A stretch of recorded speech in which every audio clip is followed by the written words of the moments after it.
Hi, I'm Gareth Spence, and welcome to the Networks. At this year's Adtran Symposium, there was one topic on everyone's mind. From the main conference stage to the demo hall and breakout sessions, people wanted to know if carriers can benefit from the AI boom. Carl Delaney from euNetworks believes the answer is a resounding yes. In one of the event's standout keynotes, Carl explained how distributed AI, edge inference, and network performance are set to make carrier networks strategically important once again. In today's episode, we're taking you to the keynote stage to hear Carl's presentation. Here we go. Thank you for the introduction, Stefan, and thank you, everybody, for your time. So, my name is Carl Delaney, and I'm the head of products at euNetworks. And Jim, you probably don't realize quite how apt your question was. Is there still room for telco in the AI era? And whereas Jim gave a really nice kind of technical overview of the drivers of bandwidth with AI, I'm going to take a little bit more of an operational and practical route of what opportunity exists within those DCI interconnects and how the carrier can win that value. So accordingly, my presentation is titled, Preparing for AI in Carrier Networks. So for context, euNetworks are a European bandwidth infrastructure provider. We have over 600 on-net data centers and 2,200 on-net enterprise buildings. And we specialize in providing high-capacity fiber, wavelengths, and Ethernet to the world's largest consumers of bandwidth. And within that focused product set, we also provide high-capacity solutions, such as managed optical fiber networks, or MOFN, open line systems, OLS, Spectrum, and Cloud Connect. And our kind of focus on high-capacity products and high-bandwidth consumers has meant that we've stayed really, really close to the bandwidth trends and the compound bandwidth growth rate that's occurred over the last 20 years or so.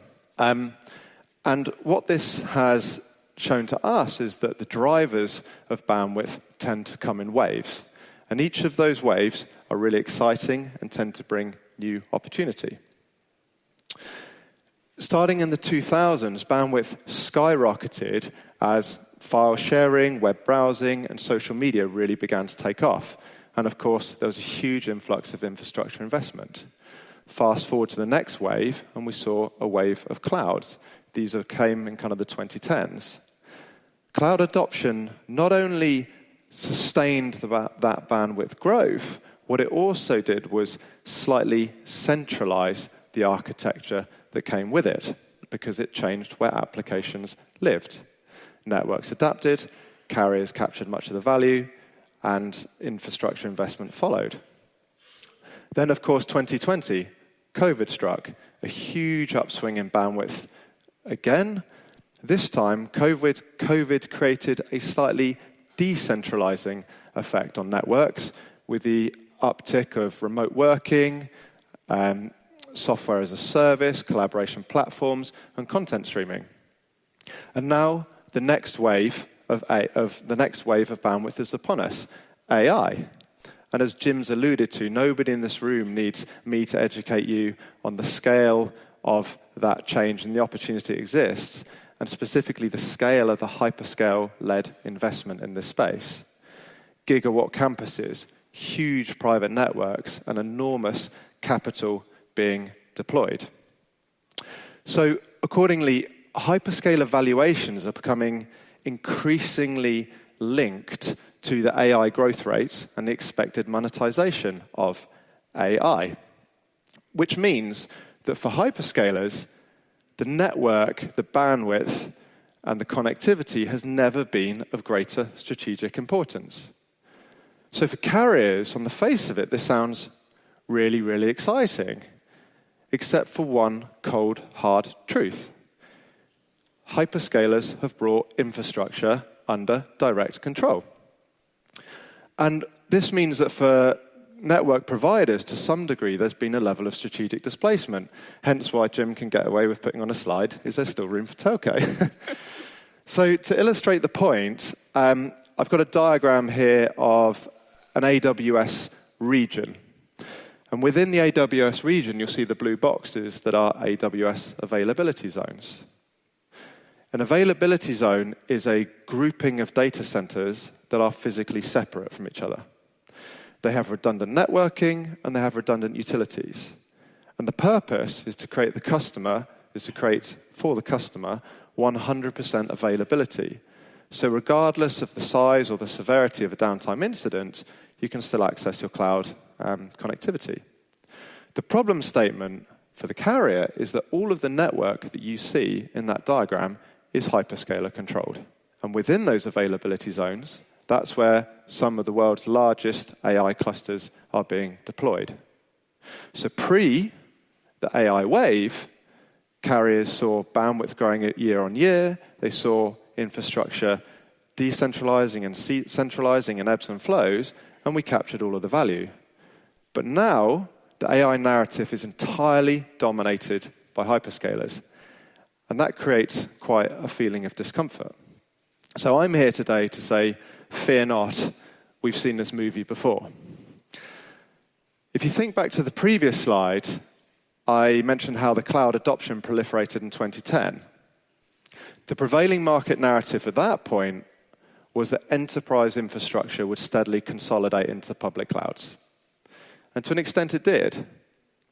But then enterprises began to realize that actually the economics of cloud at scale were really challenging. They began to realize that data sovereignty was of strategic importance, and they realized that they needed to maintain a level of operational control.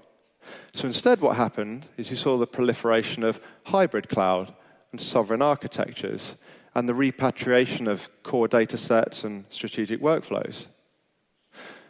What the market realized is that there is a requirement for both centralization and decentralization because they solve for different use cases, and that a balance of both is absolutely critical. AI in carrier networks is going to evolve much like the cloud, and there will be a strong demand for distribution. I think there's a slightly common misconception in the market again, which is that AI workloads are going to indefinitely centralize because better AI means more GPUs. I think it's true that in the foreseeable future, frontier model training is going to consolidate into centralized locations. I mean, we just saw that data center that's the size of Manhattan, case in point, right? But for enterprises, they don't often need to pay for costly large language models for many of their workflows. Many of their workflows are defined in scope or narrow in scope. They're very well defined, and they have, and then the tasks that they perform are quite repetitive. And these repetitive tasks focus on delivering very specific outcomes.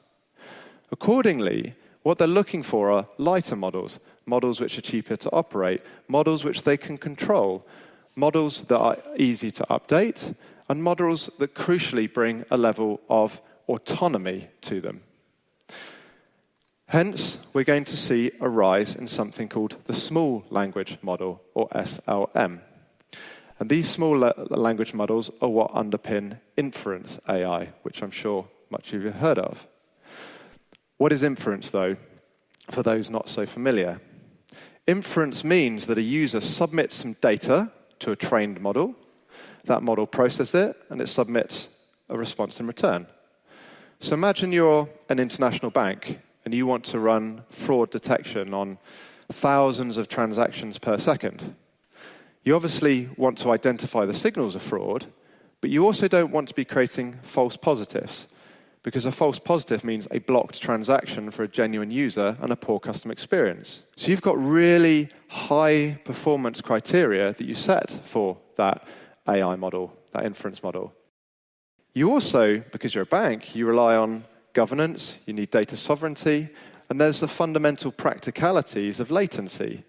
That model needs to be close to where the data is being submitted because user experience actually matters. So you end up with an AI inference model that is replicated and distributed across different edge nodes across your global network. Those models They need a level of central orchestration. How are they working? How do we update them so that they all do the same thing? And what are the analytics that we need to run over that? And what you end up having is a distributed AI architecture that's driving a huge amount of bandwidth. And this is a massive strategic opportunity for the industry. Gartner predicts that as early as 2027, small language models are going to be used by enterprises 3 times as much as large language models. And here's a bit of a performance illustration, just highlighting why that might be on kind of core performance criteria. This is therefore an absolutely huge opportunity for carriers. AI is going to centralize at the core with the foundational models, and then just like cloud, it is going to distribute at the edge. It's a huge inflection point for the carrier because suddenly the carrier networks become strategically important again. Carriers have got the network, they've got the capillarity of routes, some have got the space and power, everybody has got the resources, the know-how, and the reputation. So the exam question really for carriers in the room, therefore, is, well, how do I go about capturing the value of distributed AI? And to answer this question, I'm going to briefly talk you through the 3 different AI use cases on the market before giving you my view on the playbook and then closing up. So the first use case is large language model training. Jim mentioned that earlier. Here, we have centralized GPU compute. A GPU as a service customer, say with their renting GPUs from a neocloud, needs to ingest a huge amount of data to be trained. That data is then burned, and then a trained model is sent to another location. If during transmission of data, some of that data gets lost, it's a frustration, but it's not terminal, because the traffic will just reroute like it does on any other wave network. Where the carrier is going to start capturing greater value is as AI begins to distribute, because network performance really comes into play. The first stage in kind of distribution is large language model scale across. Scale across, again, as Jim mentioned, is where you take that centralized compute and you spread it out over multiple locations. You do this because you might be facing space and power constraints. In scale across, how a GPU works is that it computes a very small part of a model, but it needs to understand the model as a whole. This means that as the GPUs compute their little part and they create an update, they need to constantly communicate and synchronize with all of the other GPUs. So all of that communication, or latency, is a utilization, is inefficiency. It's idle time for the GPUs, and it's got a direct utilization impact. So from a network performance perspective, jitter creates buffering, that's a latency impact. Packet loss creates retransmission of data, that's latency. A packet loss might even lead to winding back of the update and then going again. So any form of network impairment or network performance or suboptimal network performance is a tax on productivity for an incredibly expensive service. Last but not least, you have inference AI, or AI at the edge. In this situation, it's exactly the same with the GPUs. If you have machine-to-machine, latency-sensitive applications running, these machines can't afford to be sitting there idle. The enterprise who invested heavily in the AI inference in the first place is expecting productivity and competitive edge from this tool. They don't want their robots downing tools because of a network impairment. The headline is therefore on the slide, as AI distributes, network performance becomes critical for delivering customer value. Fundamentally, the stakeholders of distributed AI don't care about the connectivity. What they care about is their return on investment. So coming back to the exam question, how does a carrier capture demand for distributed AI? What you have to do is directly link your network performance to the specific monetary value of the customer outcomes. And the hard truth is, nobody's going to do that for you. And the customer isn't going to do it for you. They might not have the expertise. They definitely don't have the time. So by not doing that, you're willfully accepting the commoditization of your products straight back down to bandwidth. So when I think about how I'm supporting to prepare euNetworks network for the rise of distributed AI, I think of it in the same way that I support our EU trade product. So our EU trade product is an ultra-low latency platform. It supports investment banks and high-frequency traders generally to monetize something called arbitrage. Arbitrage is a temporary price difference of a financial product between two different exchanges in different countries caused by the buying and selling of that product. And that arbitrage only exists for a split second. It only exists until latency catches up and then balances the price of the market. Therefore, latency can be directly translated into specific customer monetary value. So within our product, we have different latency tiers. The lower the latency, the more we charge. The quid pro quo of that relationship is that as we charge more money for lower latencies, we then take that money and invest it back into the optimizations that we're running to maintain our competitive edge and to maintain value for our customers. So as carriers, we have to take exactly that approach to our AI distributed value capture. We have to ask ourselves, what is the customer value? Who are the customers that we're trying to focus on and why? What network performance are they looking for to underpin their customer outcomes? How does any increase in your network performance result in improved monetary value for them? And then what is the commercial model that you're going to roll out that enables you to optimize your service performance, again, whilst creating the ROI that the customer is looking for? And that, for the carriers who succeed in this area, then distributed AI is probably one of the biggest opportunities that we're going to see in a long time. So my call to action, I suppose, is let's go and get this. The time is now. And thank you very much for listening. And that's everything from Carl. If you'd like to know more about this topic, please reach out on our social media channels. Until next time, thanks for listening.